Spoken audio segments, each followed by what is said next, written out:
Subsecretario de Acción Política Iván Granda no acudió a la Fiscalía para entregar información sobre acuerdos que tendría con 17 supuestos testaferros. Expectativa en la Asamblea ante el futuro político de la legisladora Ana Galarza. Un bloque de asambleístas estarían dispuestos a apoyar el informe que recomienda su destitución. Alcalde de Quito entregó a la Asamblea un proyecto de ley que busca la regularización de las aplicaciones tecnológicas que ofrecen servicios de taxis.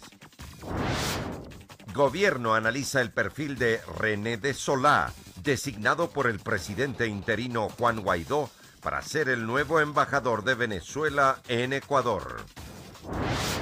Ministro de Educación destinará $70 millones para la reapertura de 1000 escuelas rurales a escala nacional. En lo internacional, Parlamento Europeo reconoció a Juan Guaidó como presidente interino legítimo de Venezuela. Además, tras 13 años de conflicto, presidente de México pone fin a la guerra contra el narcotráfico. En los deportes, Francisco Egas es el nuevo presidente de la Federación Ecuatoriana de Fútbol.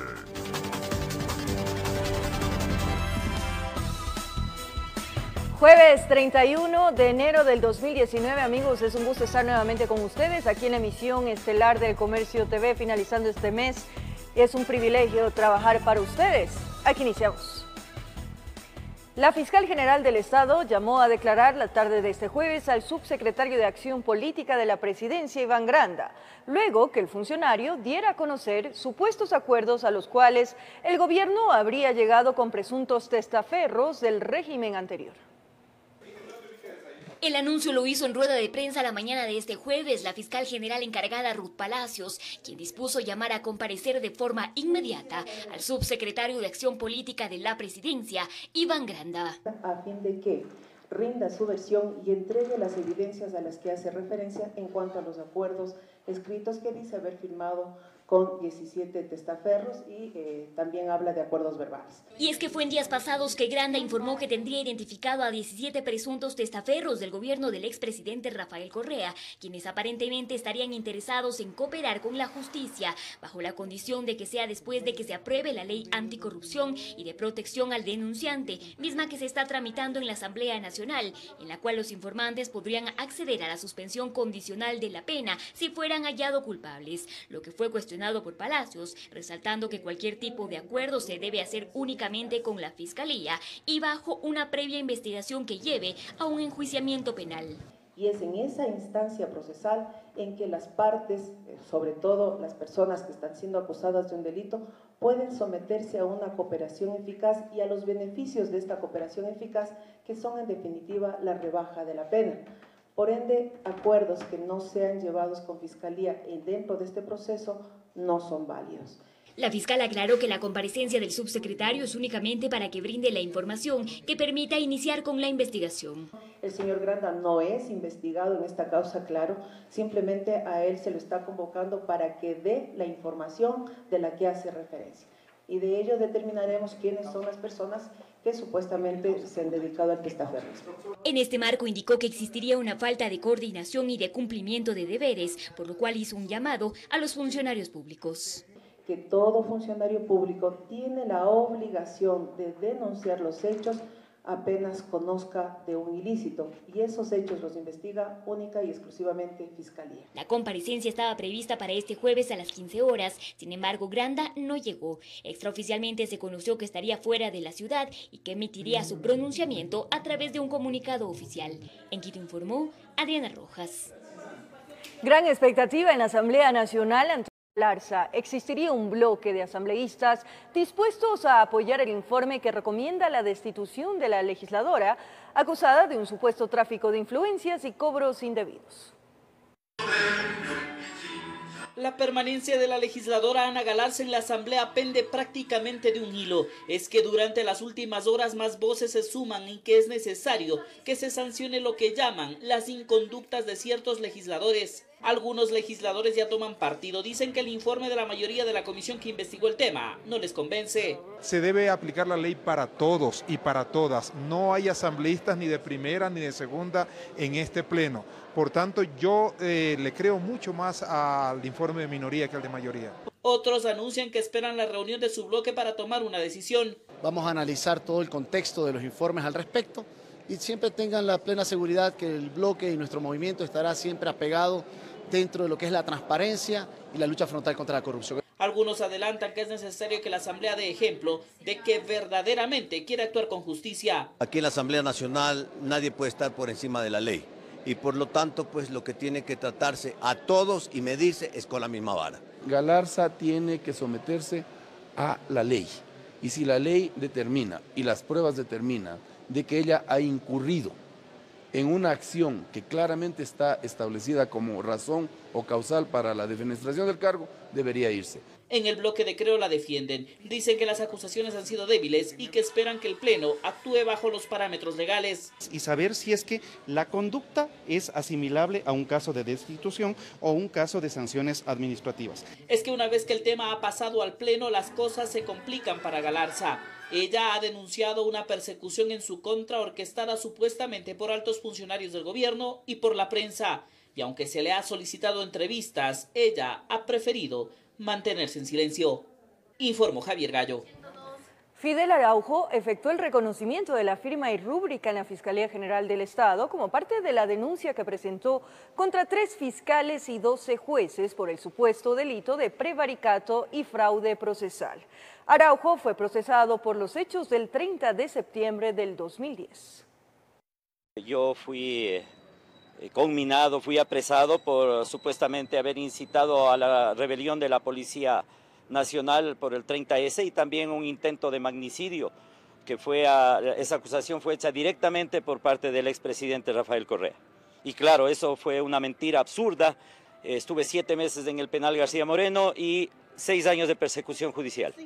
Concretamente el doctor Jiménez, el doctor Estrada, son las personas que intervinieron y todos los operadores de justicia, donde están incluidos los jueces, que en flagrante violación a la ley, a la Constitución, condenaron a Fidel Araujo. Se realizaron una serie de actos que definitivamente van en contra de la ley, como es el tema de resolver sin que exista petición de ninguna especie, sino única y exclusivamente porque los señores jueces decidieron hacerlo. ¿Y saben qué es lo más grave de esto? Que hoy día están ocupando cargos muy importantes como producto de la recompensa por haber sancionado a Fidel Araujo. De manera oficial, el alcalde de Quito entregó a la Asamblea Nacional un proyecto de ley que busca la regularización de las aplicaciones tecnológicas que ofrecen servicios de taxis. Es un pedido ciudadano que debemos tomar en cuenta, aseguró el burgomaestre. El alcalde de Quito llegó acompañado de los integrantes del Comité Ciudadano que analizó el tema. Y aquí hacía el anuncio. Es necesario, dijo, regularizar a las operadoras tecnológicas que ofrecen el servicio de taxis en la ciudad. El Consejo Consultivo Ciudadano de Movilidad ha concluido que es conveniente legalizar el servicio de nuevas plataformas tecnológicas para taxis como Uber, como Cabify, entre otras. Que el análisis ha sido profundo y que el pedido ciudadano es permitir que otras operadoras brinden el servicio, se asegura. Pensando siempre y primero en el usuario, será deseable ampliar el número de opciones, el número de alternativas, para que sea el ciudadano quien pueda escoger por calidad y por precio. El pedido es que se reforme la Ley de Tránsito y Transporte Terrestre para que este tema pueda ser incluido. Y en la Asamblea hay apertura. Afirman que es positivo que el país se pueda ir acoplando a las nuevas tecnologías, dejando de lado la manipulación de ciertos gremios. Este es un servicio que se viene dando más allá del gusto o del disgusto de muchísimos. Es una realidad a la que nos enfrentamos y a la que no le podemos dar la espalda. Y de alguna manera esto abrirá un gran debate en la ciudad y a nivel nacional en donde este servicio ya se viene practicando. Se espera que en los próximos días el alcalde defina a qué comisión envíe el proyecto de ley para su análisis. Informó Javier Gallo. Mucha atención. La ministra del Interior, María Paula Romo, confirmó hace pocos minutos que la ex legisladora Sofía Espín y el ex superintendente de comunicación, Carlos Ochoa, están en Bolivia, donde estarían tramitando su asilo. Romo señaló que ellos son requeridos por la justicia ecuatoriana y pesa sobre los mismos una orden de prisión. pero les puedo confirmar que ambas personas se encuentran en Bolivia, mientras en el Ecuador son requeridos para responderle a la justicia. ¿Cómo son estos procedimientos, ministra? ¿Qué es lo que tendríamos que esperar? Bueno, los procedimientos son procedimientos en el marco de la cooperación internacional. Se piden tanto a nivel de policías como a nivel de jueces, dependiendo del tipo de difusión que requiera la Interpol.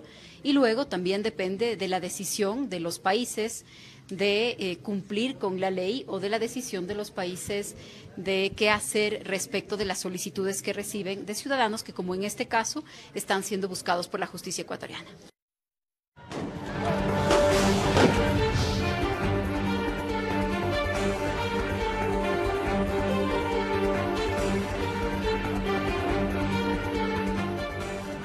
El Pleno de la Asamblea Nacional aprobó el proyecto unificado de resolución a favor del gobierno interino de Venezuela. En el texto apoyaron la decisión del Estado ecuatoriano que el pasado 23 de enero reconoció a Juan Guaidó como primer mandatario de ese país. Con 69 votos afirmativos, el Pleno de la Asamblea Nacional aprobó el proyecto de resolución unificado propuesto por los legisladores César Ron, Lourdes Cuesta y Fafo Gavilanes. El mismo reconoce a Juan Guaidó como presidente interino de Venezuela. El Ecuador espera que en los próximos días se termine este calvario de Venezuela. No podemos entender cómo se quiere mantener el señor Maduro en el poder, continuando con un baño de sangre en su país, donde se ha perdido las libertades, la vida, la institucionalidad. En efecto, la resolución aprobada reconoce a Juan Guaidó como primer mandatario de ese país y respalda la decisión del gobierno ecuatoriano de reconocerlo así. Fafo Gavilanes, también proponente del proyecto de resolución en apoyo al gobierno interino de Venezuela, puntualizó que es momento para que la nación hermana resuelva su situación de manera pacífica y democrática. Hace ver de que tanto el Ejecutivo como el Legislativo del pueblo ecuatoriano está en sintonía con el pueblo venezolano y solicitando pues de que se solucione esto de manera pacífica, en las urnas se convoque de manera inmediata con la finalidad de darle estabilidad y que pueda volver a encontrar su rumbo el país, el hermano pueblo de Venezuela. De su parte, el legislador Luis Pachala desde el bloque de Creo manifestó que así como se reconoce mediante esta resolución al gobierno interino presidido por Guaidó, es claro que el gobierno de Nicolás Maduro es ilegítimo. Para Pachala, la política internacional que lleva adelante Ecuador está acorde con las posturas del resto de países de la región. También acorde con lo que ha decidido el Parlamento Europeo. En todo caso, necesitamos garantizar a los ciudadanos en un país como América Latina la libertad, la democracia, sobre todo el buen vivir de todos los ciudadanos con mejor economía, con mayor estabilidad, con mayor inversión. Por lo tanto, Maduro está ya de más allá en Venezuela. De esta manera, el Parlamento ecuatoriano suma un apoyo más a los presentados por la comunidad internacional que han resuelto desconocer al gobierno de Nicolás Maduro y apoyar a Juan Guaidó como presidente interino de Venezuela. Informó Javier Rosero. El vicecanciller Santiago Chávez ratificó que el Ecuador analiza el perfil de René de Solá, nombre propuesto por Juan Guaidó para ser presidente interino de Venezuela para su beneplácito. Además, aseguró que de llegarse a concretar su designación, quienes están actualmente en la embajada del país llanero deberán entregar sus acreditaciones.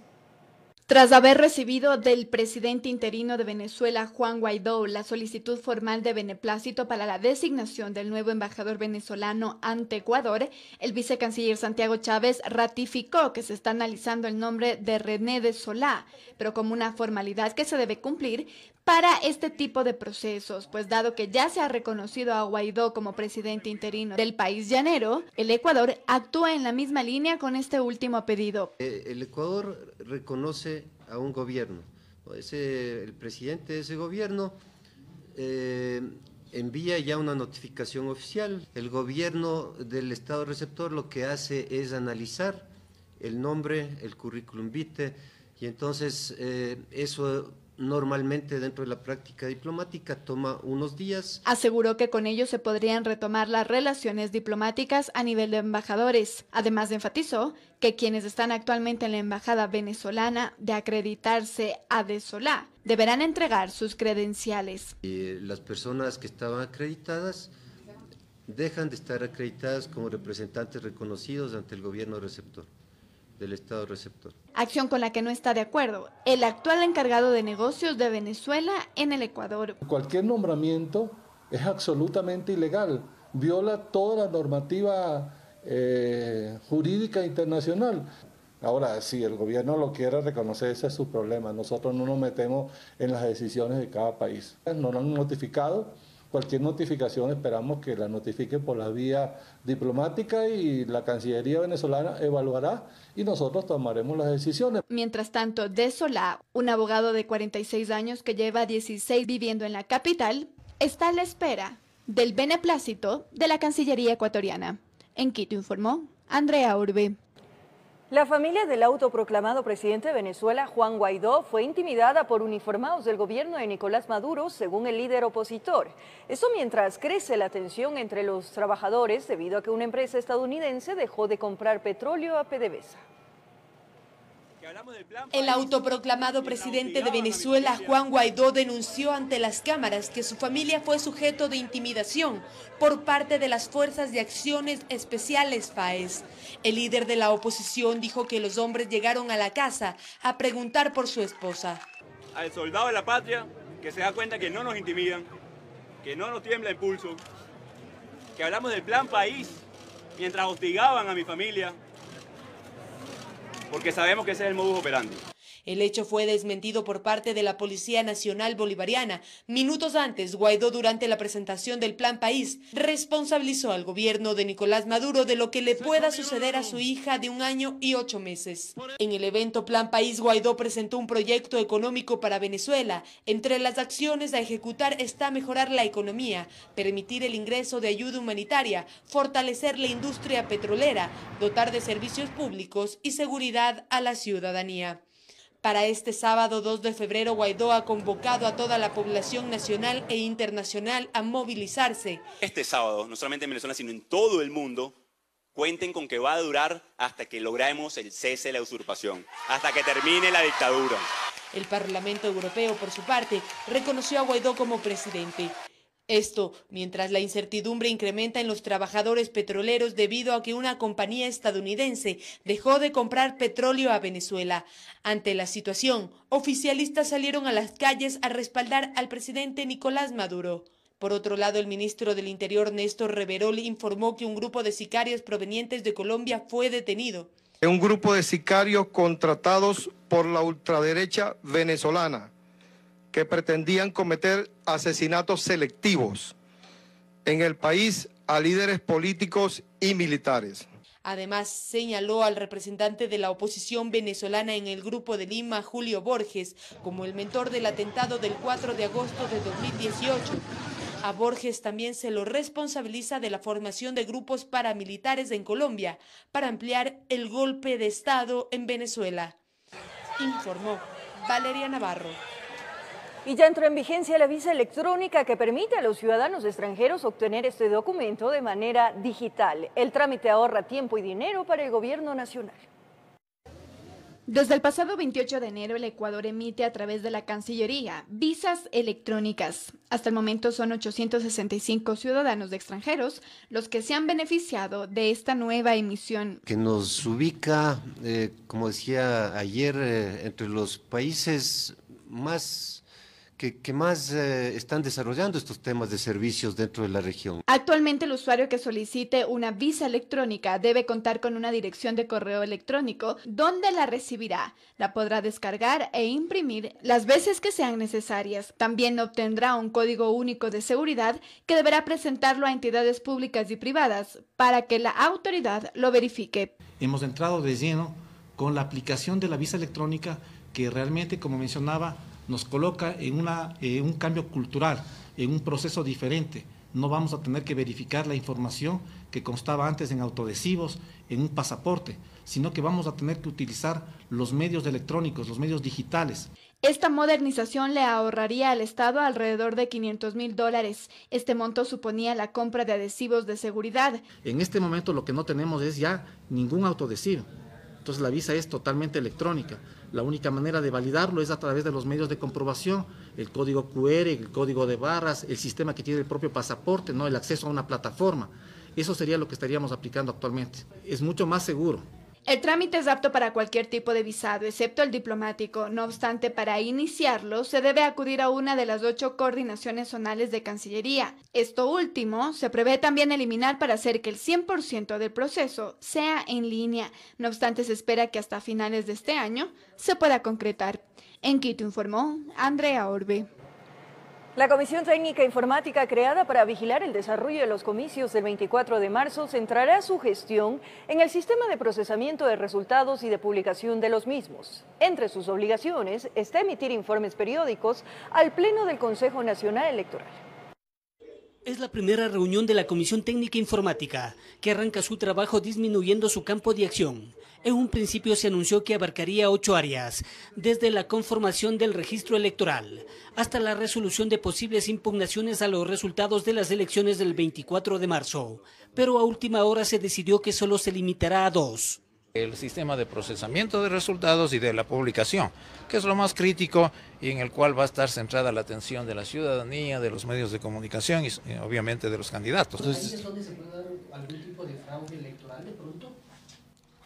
No podría yo hablar de fraude, pero sí deja las inquietudes, porque no se permitió a los auditores constatar, ver qué estaba pasando. Ni siquiera se nos permitió entrar al centro de mando. Esto no va a pasar ahora. La comisión la integran Enrique Mafla de la Escuela Politécnica Nacional, Alfredo Calderón del Colegio de Ingenieros Informáticos, Sistemas y Computación de Pichincha, Fernando Valareso de la Universidad de la SUAY, Carlos Larrea, Universidad Simón Bolívar, y Edgar Sánchez, representando a la empresa privada. El propósito de este grupo, de esta comisión, es presentar, transparentar el estado actual del sistema específico que vamos a analizar que está usando el CNE, que seguramente no es perfecto, porque ningún sistema lo es, pero es importante que nosotros conozcamos con qué elementos vamos a las elecciones, cuál es el nivel de calidad de ese sistema y qué podemos hacer para mejorar. Si encuentran alguna novedad, alguna inquietud, nos harán conocer al Pleno. Ellos no se van a reportar a un consejero específicamente, sino al Pleno. Otra aclaración que se hizo es que no tienen la potestad de dar órdenes al personal del Consejo Nacional Electoral de detectar alguna posible irregularidad. Nosotros somos un grupo independiente, vamos a plantear lo que se requiere hacer para que este grupo produzca los resultados que hemos mencionado, transparentar el sistema electoral. Comisión que al parecer inicia su gestión contra el tiempo, pero se la pretende institucionalizar para futuros procesos electorales, informó Héctor Romero. Y el Pleno del Consejo Nacional Electoral aprobó el Plan Operativo y de Convocatoria de Consulta Popular sobre actividades mineras en el sector de Quinzacocha, perteneciente al Cantón Girón de la provincia de la SUAY. Y los comicios se llevarán a cabo el domingo 24 de marzo junto con las elecciones seccionales. Quienes estén a favor o en contra podrán inscribirse en el CNE para que puedan hacer campaña.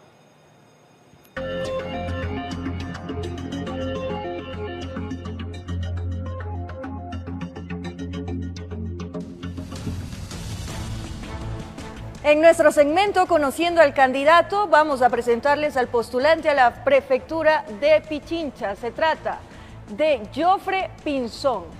Él tiene de edad 51 años, su profesión administrador, de experiencia ha sido diplomado en migración, políticas públicas, relaciones internacionales y también ex candidato por el movimiento político Acción Democrática Ecuatoriana Lista 71. El plan de trabajo de Jofre Pinzón apunta a un nuevo modelo de gestión en la prefectura para crear así fuentes de empleo e impulsar la agroindustria.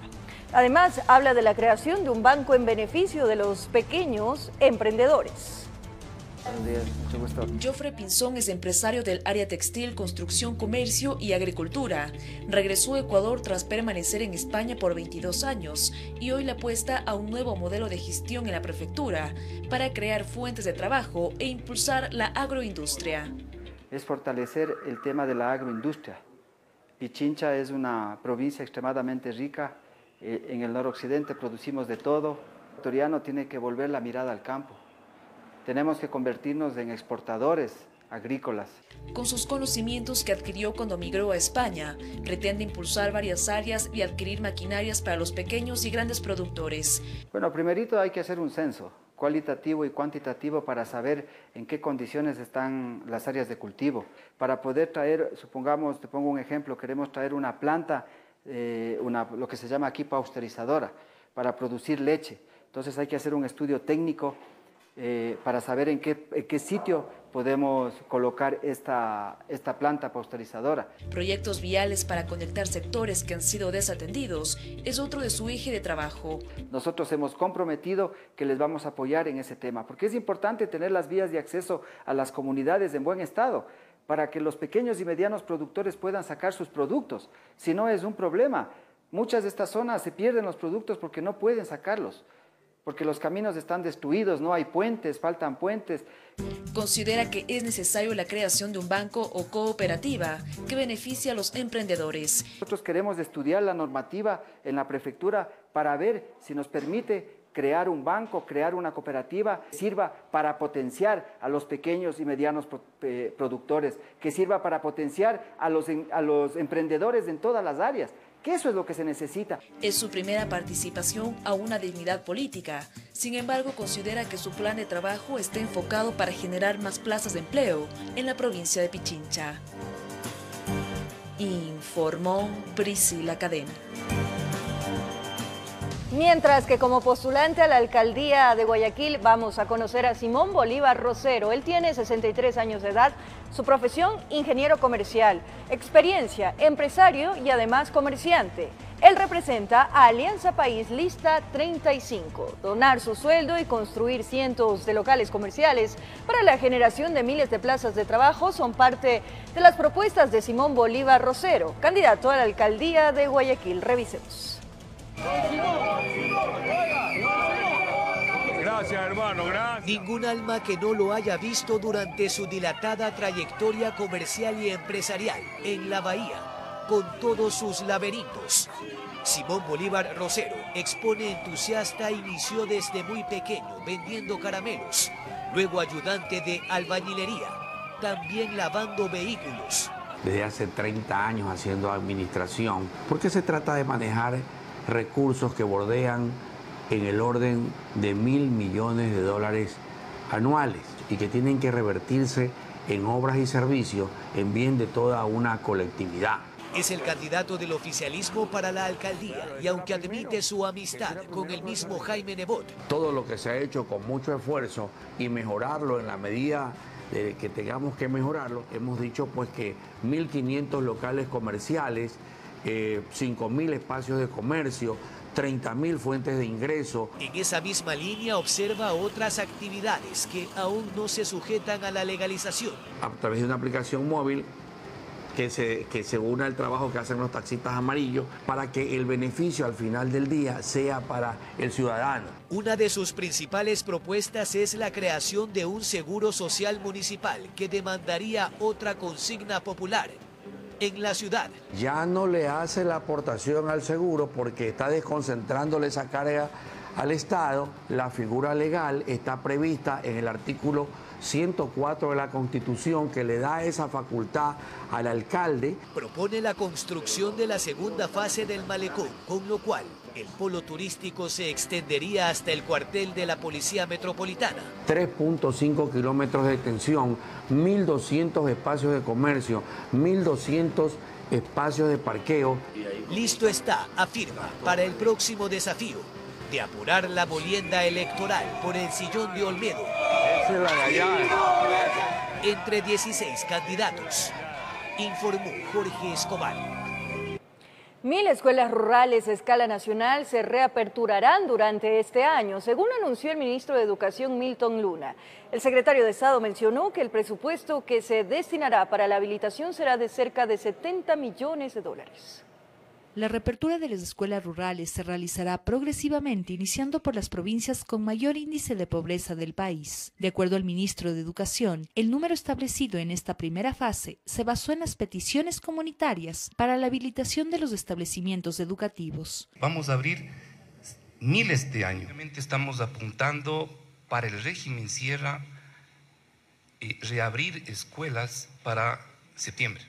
Y obviamente nos prepararemos para todas las regiones del país. Para lo cual el Ministerio de Educación realizará una reestructuración del personal docente. No va a ser un gran movimiento de nuevas contrataciones, necesariamente va a haber una racionalización y reestructura y reorganización del personal docente en el territorio. Según datos gubernamentales, muchas de las escuelas rurales desde su cierre fueron cuidadas por la comunidad, por lo que se espera que esto facilite la habilitación. ¿Cuántos recursos se tienen para esto? Más o menos 70 millones de dólares.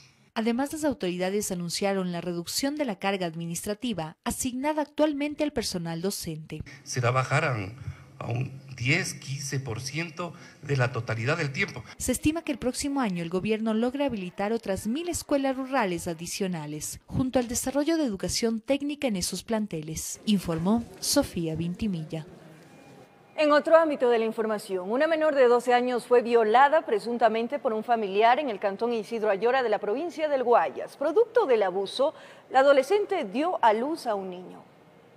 Todo se dio en el recinto La Victoria, en el cantón Isidro Ayora.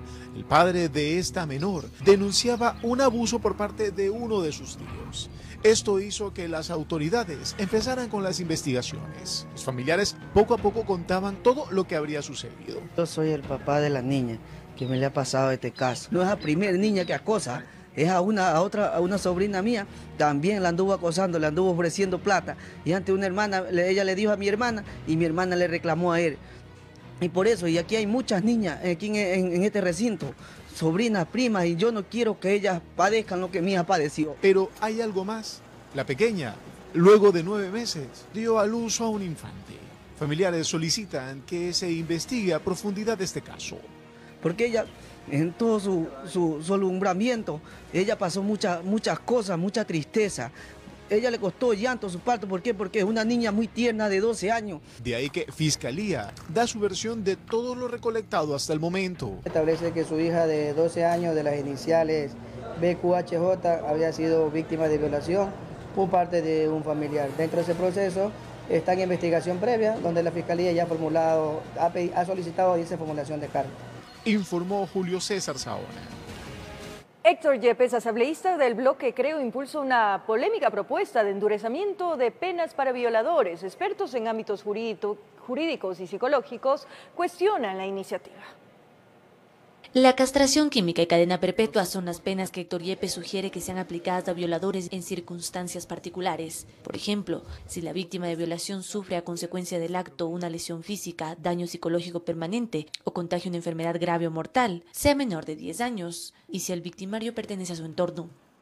Sin embargo, a diferencia de lo que dice el legislador, expertos concuerdan en que para que la propuesta sea acogida en el Código Integral Penal, no bastaría con una simple reforma. Implicaría varias reformas constitucionales, implicaría denunciar varios tratados internacionales, implicaría asumir que todo nuestro sistema legal, todo nuestro sistema judicial y nuestras fuerzas y cuerpos de seguridad del Estado son incapaces de proteger a los ciudadanos. Guerrero resalta que este tipo de propuesta poco aporta un Estado de Derecho. Pena es irreversible, esta pena afecta la integridad física, esta pena genera una situación en la cual hay efectos colaterales. La maximización del poder penal que se propone en esta propuesta de ley genera una afectación de derechos bastante clara. Pero más allá del tema jurídico, en la práctica, la castración química con lo que se pretende reducir el impulso sexual de una persona no sería una medida eficiente para evitar una violación. Esto nos explica la psicóloga clínica Graciela Ramírez. No garantiza que no lo vuelva a hacer, porque estamos hablando de distintas formas de violencia. O sea, un violador no se levanta un buen día y dice, hoy voy a violar a una mujer. Es toda una estructura psíquica, es todo un recorrido de distintas formas de agresión a lo largo de la vida. Es la estructura social la que tolera todo eso, ese ejercicio de poder de hombres contra mujeres. Y es este mismo sistema de poder el que garantiza que normalmente otros hombres agredan sexualmente a niños, por ejemplo, y adolescentes. Ramírez también considera que la iniciativa desvía la mirada de aspectos más importantes en la discusión de penas por el delito de violación. Porque en un Estado garantista de derechos no se puede centrar la discusión en la pena, sino en todo el proceso penal y donde está la parte restitutiva hacia las víctimas. Actualmente en Ecuador la pena por violación establece una sentencia de entre 19 y 22 años de prisión, que podrían llegar a 40 años si se han cometido otros delitos. En el mundo hay varios países en los que se autoriza la castración química para pederastas. Sin embargo, En América Latina, solamente Argentina la aplica siempre y cuando existe el consentimiento del procesado. Informó Carolina Basante. Momento de nuestra primera pausa, amigos. Gracias por seguir en nuestra sintonía. Un control militar entre el límite entre Ecuador y Colombia logró detectar cómo un vehículo fue lanzado a una funda que contenía más de 200 municiones de uso militar.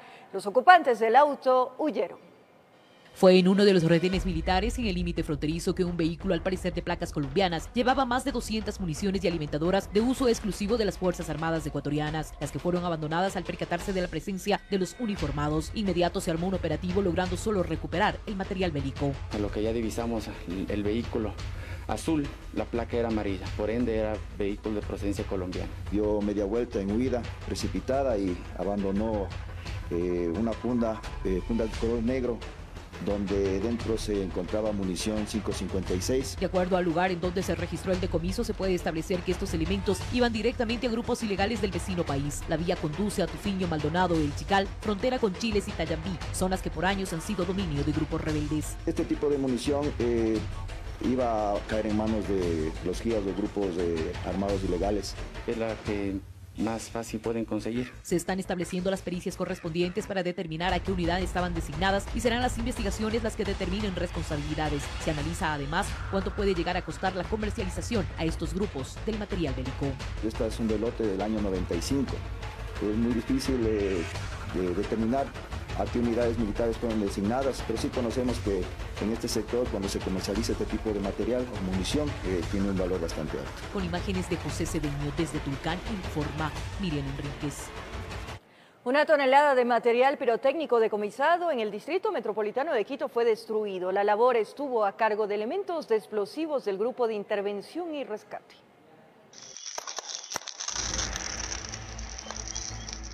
Lo que se convirtió prácticamente en ceniza fue el resultado de diferentes operativos realizados durante el mes de diciembre del año pasado en el Distrito Metropolitano de Quito. Silbadores, tumbapuertas, sonajeros, petardos, estrellitas y todo artículo elaborado con pólvora y de forma clandestina fueron reventados lejos de la urbe. Por parte de los intendentes, comisarios, que son los entes de control en este sector del país. En esta ocasión destruyeron 1 tonelada de material pirotécnico, se tomaron todas las precauciones.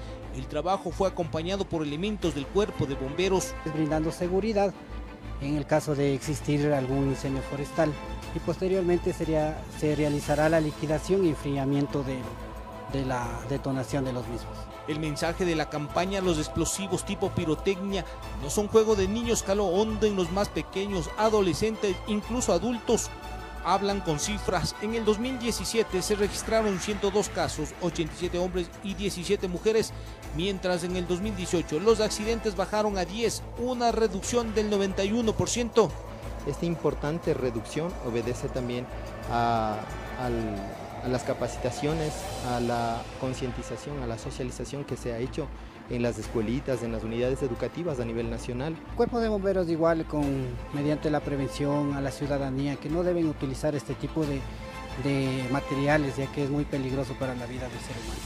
En los diferentes operativos realizados a nivel nacional decomisaron 26.15 toneladas de material pirotécnico, 3.25 toneladas más en comparación con el año pasado, que llegó a 22.9. En Quito informó Iván Casamen. 3 sujetos fueron sorprendidos cuando robaban accesorios de un almacén musical. La persecución policial terminó en el norte de Quito cuando los sospechosos protagonizaron un accidente de tránsito. La rapidez con la que actuaron sorprende a todos. En este robo estiman que no pasaron de los 5 minutos. La puerta Lanford, los candados y cadenas no pudieron con los sospechosos, que llegaron con todos los implementos para acabar con las seguridades. Más o menos a las 4 de la mañana. Y parece que la delincuencia organizada primero hace un sondeo a los almacenes y buscan y preguntan dónde está lo más caro. Ya en el interior del local se fueron directamente a donde estaban los equipos que aparentemente dejaron dejaron vistos con anterioridad, rompieron el candado de la puerta del mostrador y sacaron los controladores virtuales. Uno de los empleados de la casa musical reconoció a uno de los detenidos que horas atrás habría llegado como interesado en algunos implementos musicales. Ellos buscaron todo lo que es de DJ, ellos sabían lo que buscaban. 2 serían los que ingresaron, un tercero les esperaba en el vehículo. Empacaron controladores virtuales, un parlante, controladores manuales e iban saliendo.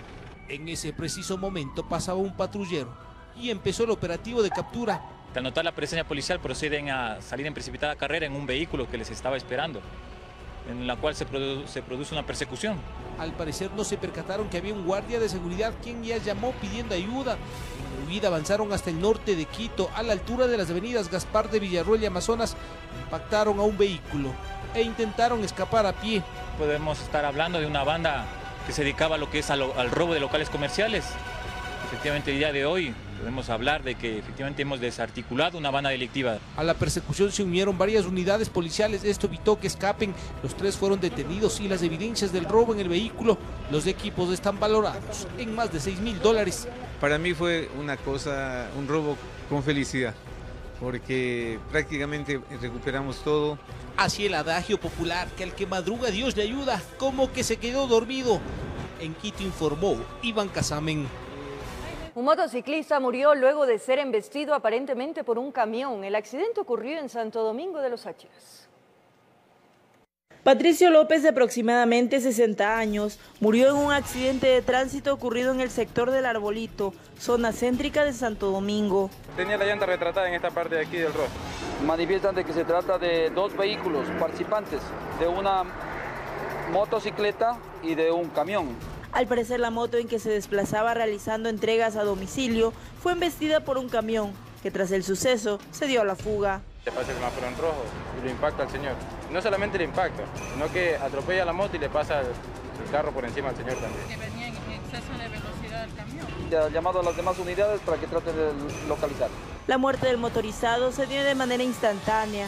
Personal del Servicio de Investigación de Accidentes de Tránsito realizaron el levantamiento del cadáver. A mí lo que me dio fue de venir a ayudar a la persona que estaba en el piso.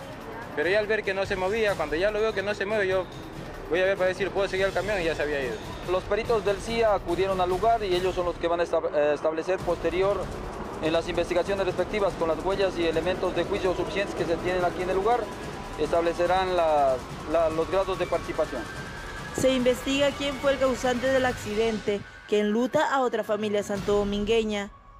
Y a lo que pedimos a la ciudadanía es que conduzca con responsabilidad, valorando la vida, que es lo más importante, conduciendo siempre a la defensiva, estar atento a actos erróneos que pueden cometer otros conductores. Desde la provincia de Sáchila informó Gisela Moreira Lor. Cambiamos de tema. Investigaciones sobre la momia de guano encontrada en 1949 podría revelar cómo se expandió la poliartritis de América Latina a Europa. Una investigación forense liderada por el científico francés Philippe Charlier a un cuerpo momificado del siglo XVI hallado en Ecuador contendría la clave para trazar la historia de la poliartritis reumatoide que se extendió de América a Europa. Es una enfermedad muy interesante porque es una enfermedad común ahora, pero su origen está en América, antes de la llegada de Cristóbal Colón.